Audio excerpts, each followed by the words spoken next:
Hi there. So I thought today I'd just do up a quick screencast on the prediction competition on the bank data, which was from Lab 6. I know 3 of you have done it and sent me predictions, which is great, and you all did really well. But some of you may not have done it, and this is the perfect example to train yourself for how to train models on the data very similar to that in your assignment. So in this example, we have some data on banks. I've got to, of course, run everything above this. Let's run the first code block here, just to load the data in and so on, load the packages and so on. So we have data on banks. Okay, so we have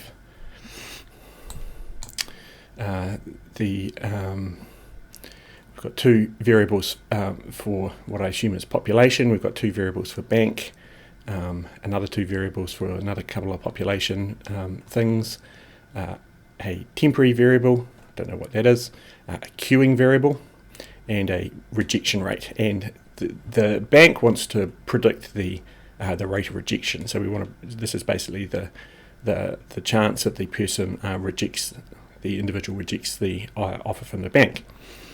And of course you can see that might have something to do with the queue and a bunch of other things, right? These have all been normalized, thus the weird numbers in them. So we shouldn't need to scale these data, although the queue variable hasn't. But it's not large in magnitude, and it's not all that much different in magnitude from the others, so we probably don't have to do any processing of these data too much. So the goal is to predict a rejection given these other variables. Okay. And our goal is to do that on this dataset bank predict me, for which we have the predictors but no outcome, right? We don't have the rejection variable here. So this is similar to your assignment, right? In your assignment, on I think it's the ice thickness data, right? You've got a training set which has the thickness of the ice, and then you have a test set which doesn't. And the whole point of the assignment is for you to provide me with what the answers are. So can you tell me what your best guess at what the ice thickness should be for each observation? And similarly for the one on Campylobacteriosis, can you tell me, given the predictors that you've got there on each of those genes, can you tell me what the likely source is? So does each observation come from poultry? Does it come from cattle? Or does it come from sheep? Okay. Right, and we've got the same thing here. So the first thing we note is we can't use this bank predict me set, this test set, to compare our answer because we don't have the answer on that set. Okay, so what we're going to have to do is we're going to have to split our training data, this bank set, into a training set and an independent validation or artificial test set, so that we do have the answer on our test set, and we're going to train and test it purely on these data here. And then once we've decided on what model is best, we're then going to predict it on these data, thus to get the answer. Now when we do that, of course, we won't have any idea as to whether we've got it right, but there are some sort of some sanity checks that we can do. Okay, so I'm going to do a very simple example here. I'm only going to fit 2 models. Perhaps we'll fit a linear model and maybe a decision tree or a random forest. Should we do a random forest? Okay, so we're going to fit a linear model and a random forest. Okay, so let's have fun.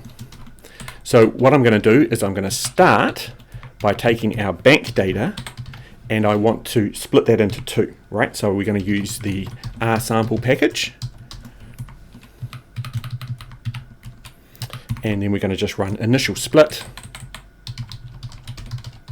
on the bank data, and we're just going to use the standard proportion.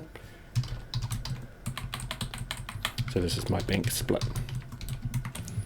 Right, so this is just going to split it into 2 so that I have my bank training data is going to be the training data from the bank split, and our testing data is going to be again taken from the split. Now I will actually set the random seed here to whatever I like. I just made that number up, just so that I can, next time I come in and do the same thing, I'll get the same split. Okay, so later on when we're comparing our models, we're going to compare based on, we're going to choose the best model based on the something like the root mean square error on the bank.test, right, on our independent test set.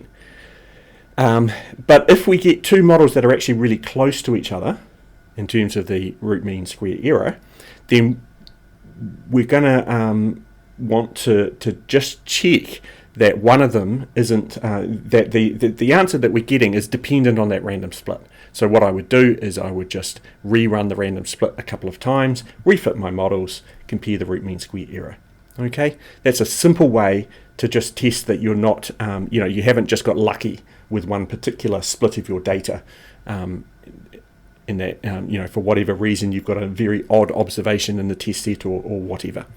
So also I'm just going to have a look at this bank data, and I could look at all of it. I don't have to look at just the training set, but that's a good thing to do. So what I'm going to do as a starting point is just have a look at all of the numeric variables. So I could just do them one by one. So I could just do, right, we have a look in the data, and we've got, pop X, and Y is the rejection. Rejection is of course the thing that we're wanting to predict. So I could just do a bunch of scatter plots to see whether there's a relationship there, and what I notice immediately is that the rejection is bounded between 0 and 1. In fact, it doesn't go over 0.5. And it's also grouped around 0, so I might consider a transformation of these data. So for example, we might consider scaling the Y variable, so in this case rejection, onto a log scale. When we do though, we note that we've got infinite values in the continuous scale, so there must be some values. Yeah, there's some values of the rejection rate that are exactly 0. So there doesn't seem to be a strong relationship between pop X here and rejection. And we could do that for each one to get a feel for which variables are useful and which variables aren't. And get a feel for whether the relationships are likely to be linear or not. Okay, so that's the first thing I would do. I would also be doing that to see if there's any really strange observations. Is one of them really jumping out as, or a handful of them are jumping out as being strange. Plus, you want to know things like, are there missing data? I don't think there are in this example, but that's one thing that we could be checking. And then if there are missing data, then do we want to do imputation before we start training? Okay, so that's the first step. You should do some EDA.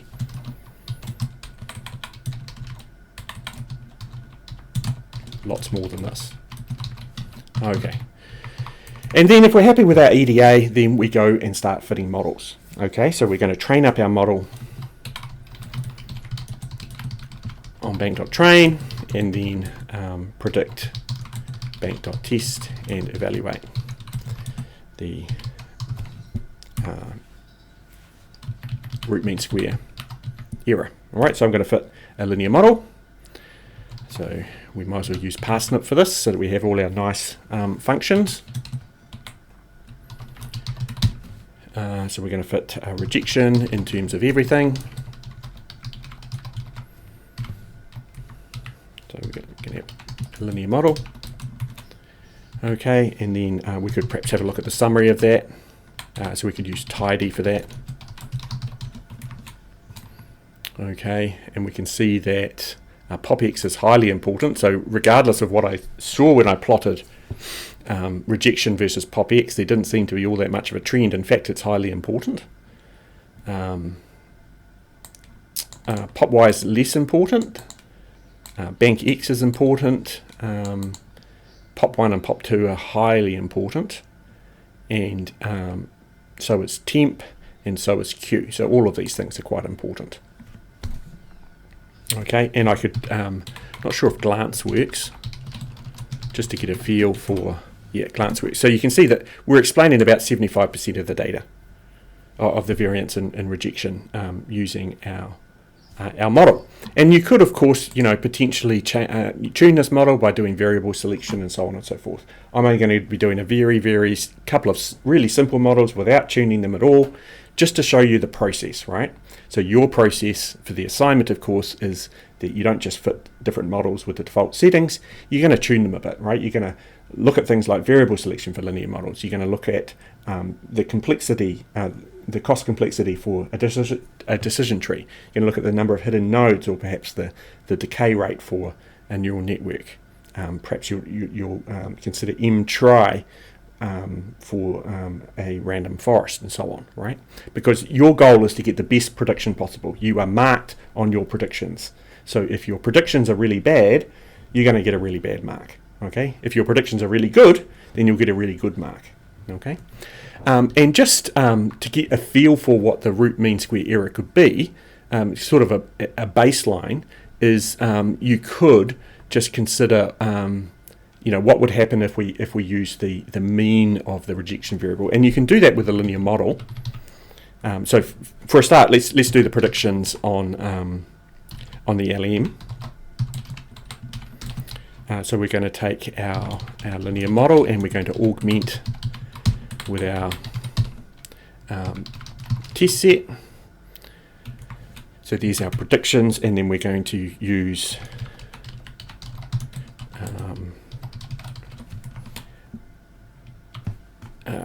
truth equals rejection estimate. Okay, so there's our root mean square error, and the problem with the root mean square error is, of course, that this is on the scale of the outcome variable, and so you don't sort of know what a base level of that is immediately, but you can get it. So the sort of the dumb thing to do with any prediction, or at least perhaps the least smart solution, would be to use the mean of the outcome as your prediction, because at least that will minimize the root mean square error in terms of a constant function. And you can do that via a linear model. So we could have a base prediction would be rejection in terms of just an intercept, right? So we're not using any information at all, right? So we could have a look at that.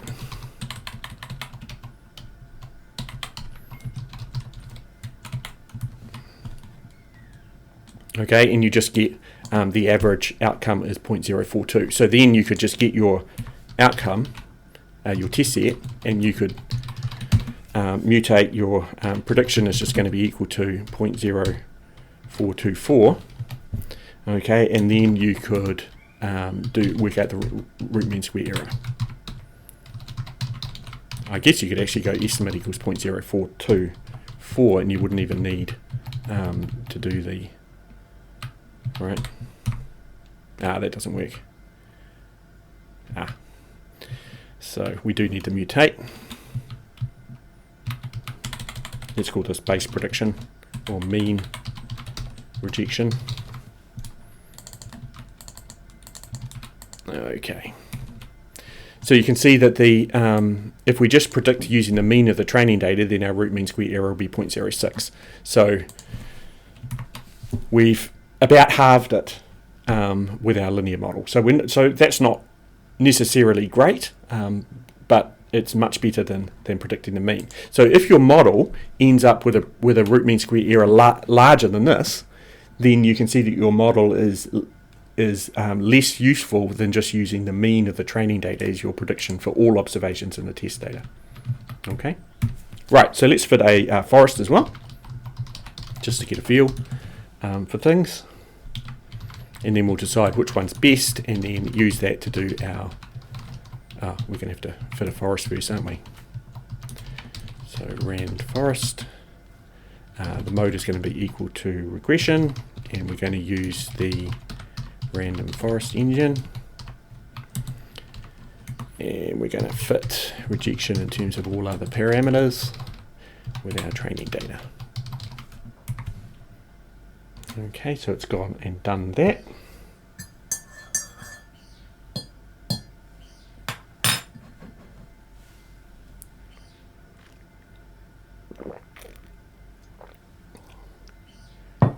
Okay, and then we can do our prediction and evaluate it.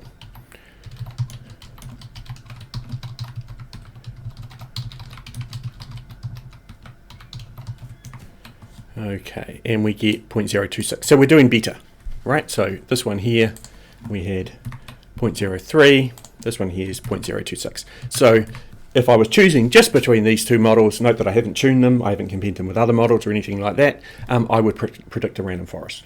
Okay. So now what I would want to do is look at doing this prediction on the test data.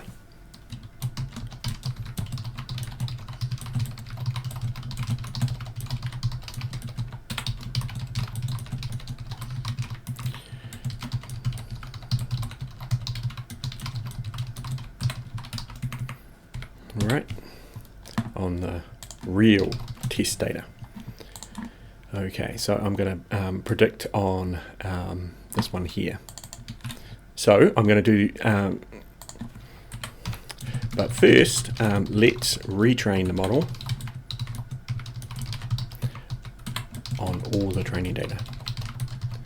Okay, the idea is that if I just use my forest predicted on bank.train, then I'm only using 3/4 of my available information to fit that model.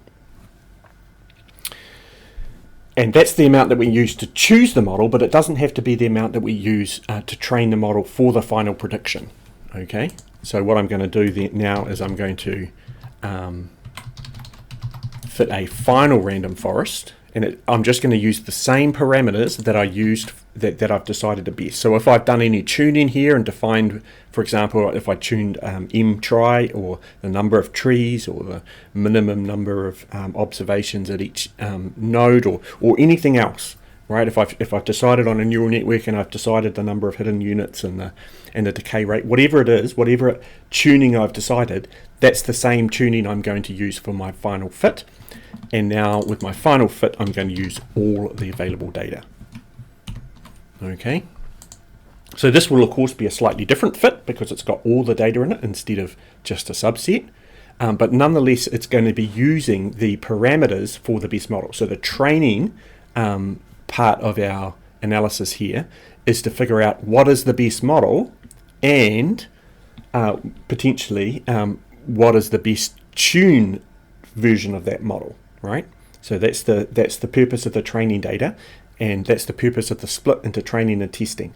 The split there is so that we have the independent test set that we can use to validate our model to decide which one is best, whether that's model type or model tuning.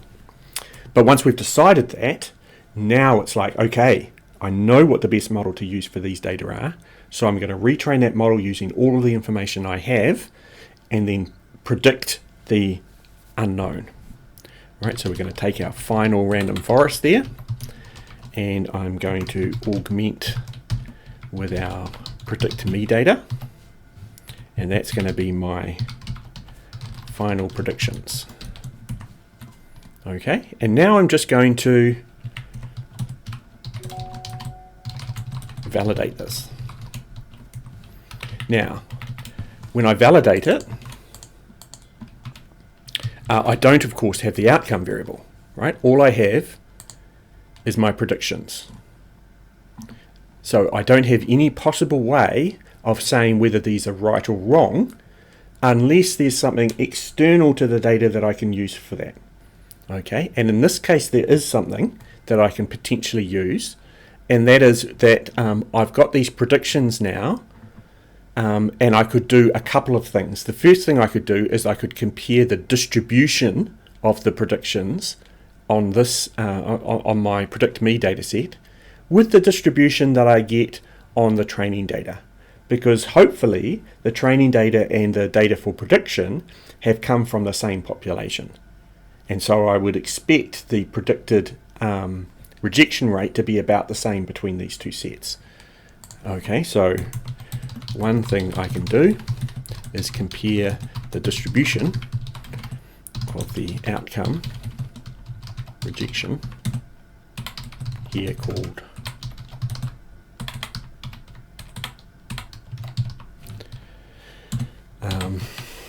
with the distribution on the training data. Right, so what I could do is I could do, for example, a histogram or a density of the outcome variable, so that's what it looks like on the test data.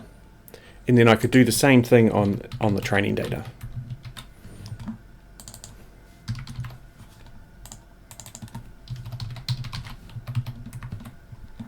Okay, and they look about the same, noting that the scales aren't the same. I could try and put them on the same chart. So let's just copy and paste. We don't want to have to.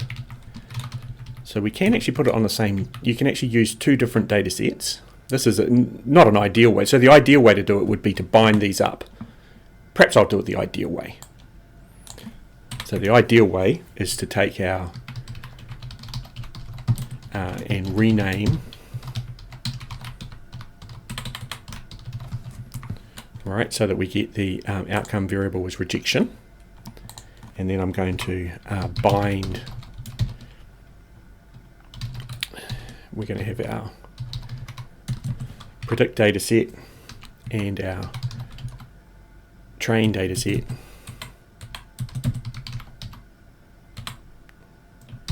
and we're just going to ID it with data.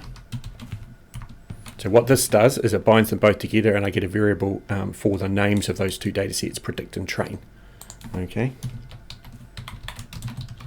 So I'm going to save that into the all data set, and then I'm going to use that for plotting. So we're going to do a density, where X is the rejection, and Y is the data. Color equals the data. So there you can see the, so there's the blue curve, there's the training data, and the red curve is the prediction data. So you can see that the shape that we're getting is roughly the same. Okay, we'd expect them to potentially differ a little bit in that the size of the data are different. So potentially the amount of smoothing has differed a little bit. I'm not sure if geom density by default smooths separately for each curve. I think it does, whereby the amount of smoothing here is going to be different for each one, and so the difference that we see here at the origin might just be due to the amount of smoothing that's been applied. We could do a histogram, of course.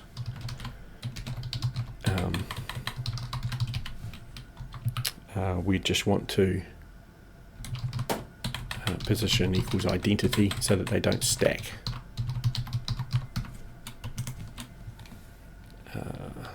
And we'd perhaps fill equals NA to turn the fill off. So there you go there. Oh, of course you can't really tell, can we? We'd want to wrap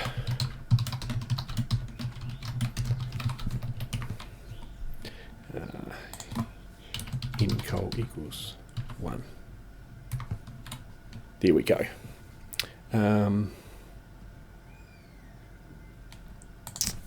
Scales equals 3x, and we'll switch to fill instead of color. Okay, there we go. Free y, sorry. Goodness me. There we go. So we can see that they're roughly the same. Interestingly, the training set has more observations closer to 0 than the prediction set, but they are quite similar. So I wouldn't be too overly concerned that these our predictions are wildly off. But that's one way we can calibrate things. Another way we can calibrate things is we remember that the original variable is we could just use a summary of the original variable, right? So we could go skim, for example. So if we have a look at our original variable, we can see that the rejection rate, it had average 0.0431, and it ranged between 0 and 0.5, with most of the observations less than about 0.05. Right, and we can check that for the predict me set.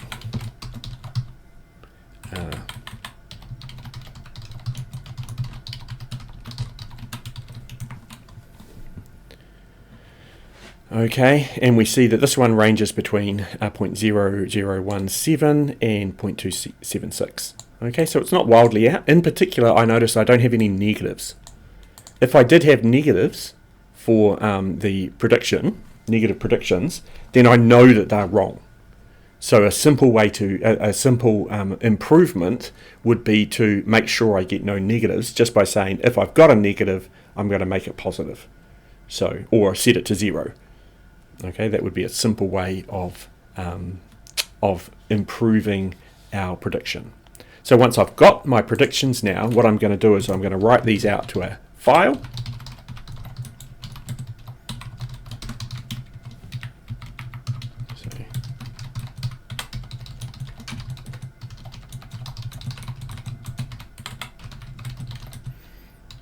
And email Jonathan, me.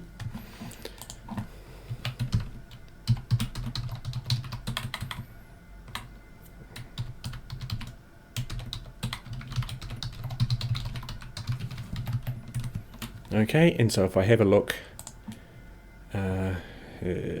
wherever it is, I should have a, where is my working folder? Ah, it was actually down here.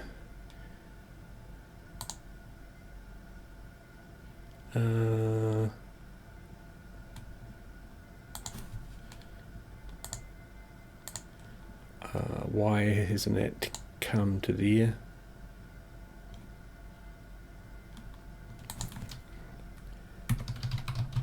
The working directory in the markdown is in the screencast folder. So this is a gotcha. Note that I ran get working directory here in the console, and it returned this folder here, which is where I looked and it wasn't there.